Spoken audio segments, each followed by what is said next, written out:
Backdoor listing di investasi keuangan. 1. Apa itu backdoor listing? Backdoor listing adalah aksi merger atau akuisisi yang dilakukan oleh perusahaan tertutup terhadap perusahaan yang sahamnya tercatat di bursa.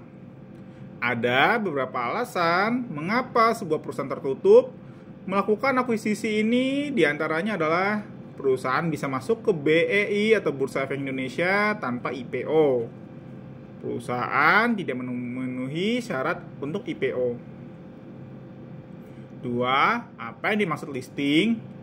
Listing dapat dipahami sebagai pencatatan atau pencantuman suatu efek dalam daftar efek yang tercatat di bursa dan dapat diperjualbelikan.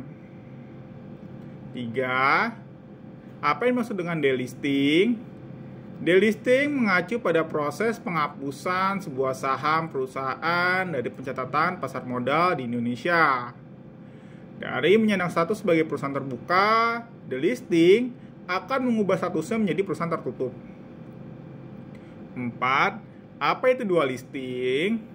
Dual listing adalah kondisi satu perusahaan yang mencatatkan diri pada dua pasar modal yang berbeda.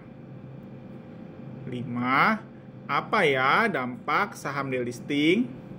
Oke, jadi perusahaan yang melakukan delisting akan dihapuskan atau dikeluarkan dari daftar perusahaan yang sahamnya diperdagangkan di Bursa Efek Indonesia atau BEI.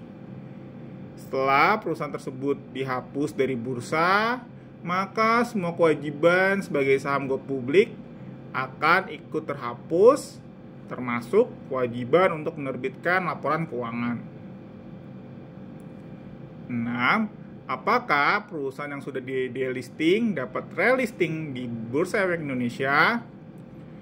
Dalam Bursa Efek Indonesia atau BEI, sebuah perusahaan dapat mengajukan permohonan pencatatan kembali atau relisting minimal 6 bulan setelah melakukan delisting.